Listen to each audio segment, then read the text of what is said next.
Yeah, making a video. Yes, death in this year. Yeah, I waited too long. I was hoping to solve the problem without going back to the antibiotics, but just got worse and worse. Anyway, so I'm kind of fucked for a day or two. Anyway, so general subject idea again, because no one's saying anything really specific. So it's just two videos, one kind of crazy guy, gray rose tint or something. And he's just doing one of the typical we don't know enough kind of videos, and he was talking about the brain. And I just argue brains. We know brains. Come on. Giraffes are giraffes. Alligators are alligators. Lions are lions because they have a kind of brain. Their brain makes them that way. And, humans are made into these human things because of their brain. So we do know a lot about how brains work and all that kind of crap. And yeah, we don't have to know every neural connection and every what every little bag of goo does, to be able to get the theme of it.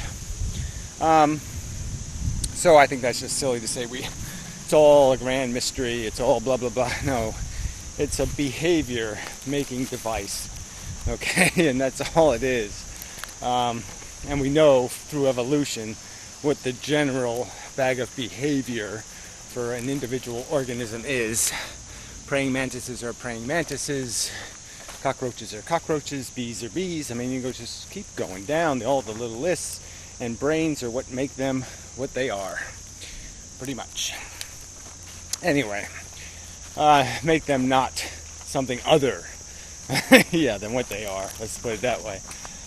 So anyway, another video that was sort of curious was Huffler today did a 17-hour video.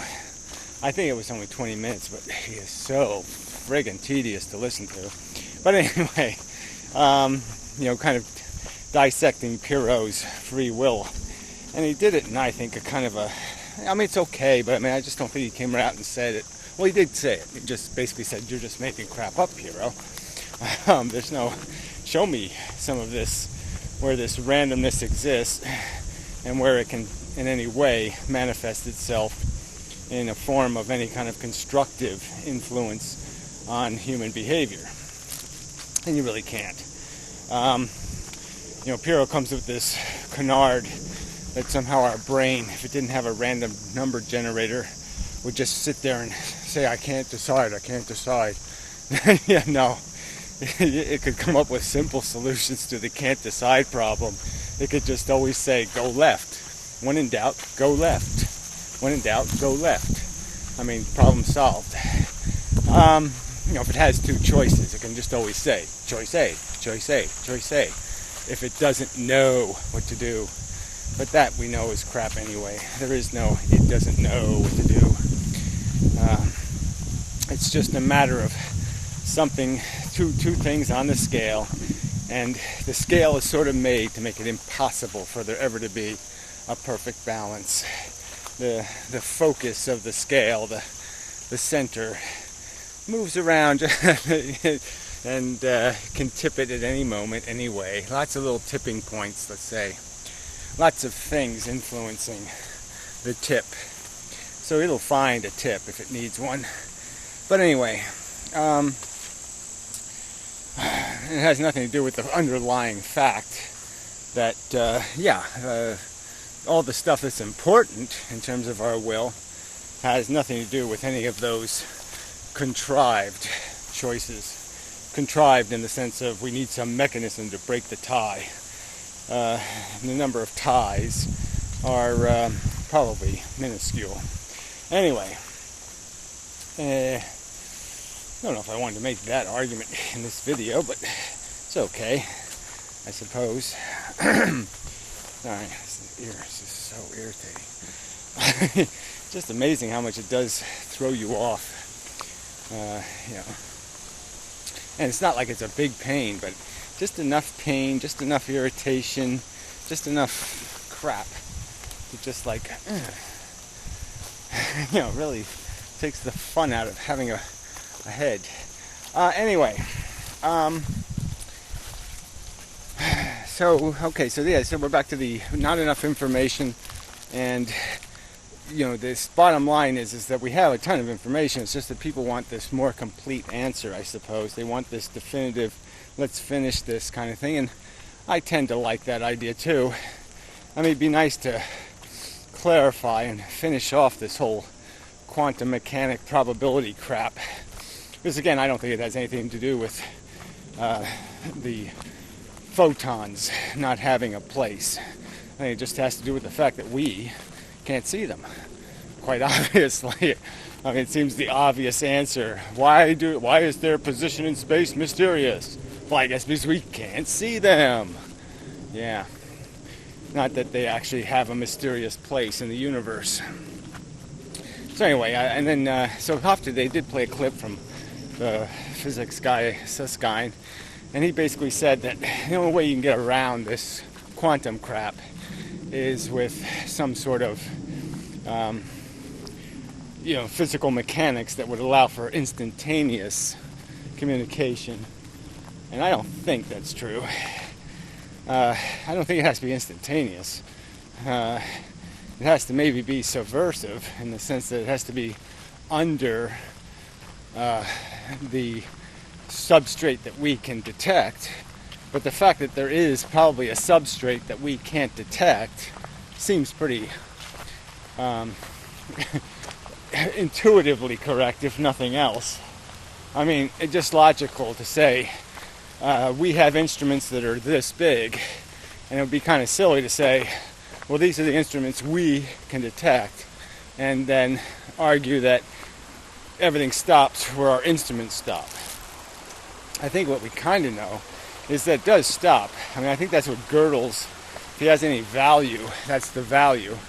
It's just this idea of understanding that there probably is an end, and the end breaks all the ratios and all the mechanisms we know to exist. So I could argue that if, say, I'm correct in the geometry of the fundamental universe may be a set geometry, that geometry could be hostile when placed into small scale to even the idea of a circle. Circle dies at a certain point because the geometry can't form it anymore because the pixels are too big, and you just end up with dot, dot, dot, dot, and you lose these, pi r squared crap falls apart. So anyway, yeah. So, yeah, any formulatic math that requires there to be a variable defined by a ratio is going to, in my opinion, be defeated either at the maximum large scale or at the minor scale. The smallest bits will break it. But it's incidental. Who cares? It doesn't matter. Yeah, that's the way it works. So what? But that doesn't have anything to do with some idea that all math is incomplete or something. That's just a silly extrapolation. 1 + 1 does equal 2. It's complete. It's done. It's not flawed because it doesn't have a sloppy variable in it. So as long as you keep the sloppy variables out, you don't have a problem. So anyway, and probabilities are really, that's underlying so much of this. And probability is thoroughly misunderstood. I concede I misunderstood it, for 40 years maybe, 30 some anyway. In the sense that, I was thinking of it as a real thing, and it's just an abstraction of permutations and error. The idea that you can't know the variables. So without knowing something that's changing with each permutation, obviously you're creating different results. But there is no, what's the right word? It's only real in the sense that you have to maintain the errors. And so clearly, as Hofstadter sort of points out, one of the things that isn't an error, one of the things that probably is a known, is the starting position, and he calls that memory. But yeah, this idea that you did have the variable of the starting position kind of points out the fact that there's something that's always solid, generally speaking. I mean, it's ascertainable, usually. It is a place, start. The rest of the permutations get mushy because of the fog of not knowing the variables of what happens after the start. But the starting condition is clearly one of the variables. And then you just keep adding variables for every Planck constant of movement into the future. So every click of the speed of light clock, you could have a circumstance that creates deviation. And so you're just talking about let's see how to, there's no, I don't have the right words, so I might as well not try to manufacture them in a walk and talk video. It's the kind of thing you have to write down on paper to get right. But the point being that probability is not a real thing. It's an abstraction based on permutations, tries, and tries that have variable circumstances. So it doesn't really have anything to do with reality. It has to do with what would be if this thing that you're now watching actually did do it 1,000 times or 1,000,000 times. The thing itself, though, has an inevitable outcome. No probability will be affecting it. It will run its course.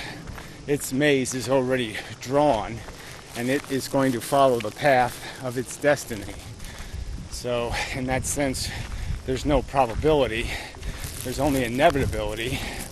And probability is just an artifact of our inability to see the road in advance.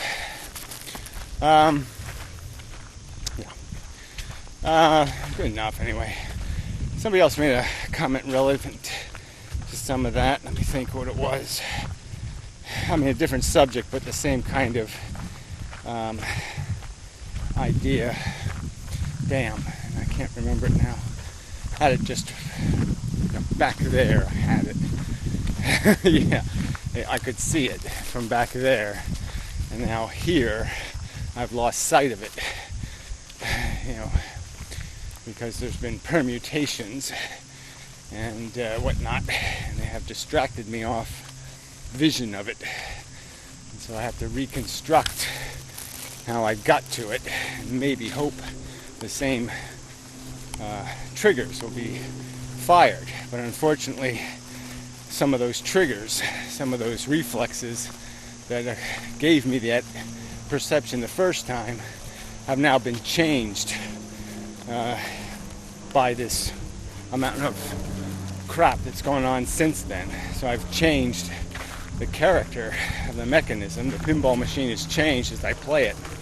That's kind of like how it is. Our brain works and everything else works. It's not fixed. The play changes the environment. And so you're never facing the same environment 2 times in a row, or rarely facing the same environment in anything that has any complexity to it at all, because there is so much impact damage to the game. I guess that's another one of these points was, you end up back at the 2-slit experiment and what exactly is happening between as these small particles interact, and clearly what we're considering to be minor interactions are major interactions on an atomic scale. I don't think people are appreciating that fact, and they certainly aren't engineering the experiment. It's still going to be my claim to weed out the truth, to mess with the variables, to see if you can find where the consistency does exist. And for whatever reason, no one seems compelled in the physics community to do that work, those experiments. So anyway, yeah, I'm sorry, it's just not coming up with the other guy who said something. Damn. It doesn't matter. Oh, God, his ear. I'm just mad at myself. I shouldn't have waited for it to get bad, because then it takes a day or two for it to get better. So anyway. Shit. What else? No, that's it. Yeah, I'm probably going to remember when I'm at the end. And I'll say, oh, that's it. Oh, that's a whole video worth. Probably had something to do with, well, I don't think it had anything to do with Will. I think it had something to do with, yeah, I don't know. Yeah, I can't remember. It's funny. So, but yeah, everybody always establishes, they take way too many of these premises too serious, like, like Gödel's or Hobbes or Hill or, some guy's name. And they write it as truth in a book somewhere. And, it might only be a half-truth. And that's a big problem. My wrist is bad, too. Yeah, really. It's not up to, well, whatever. I'm just not. I am not. We'll leave it at that. Leaf. Better be. Yes, that's it. Till next time. Thank you very much. Sorry, just kind of a nothing video.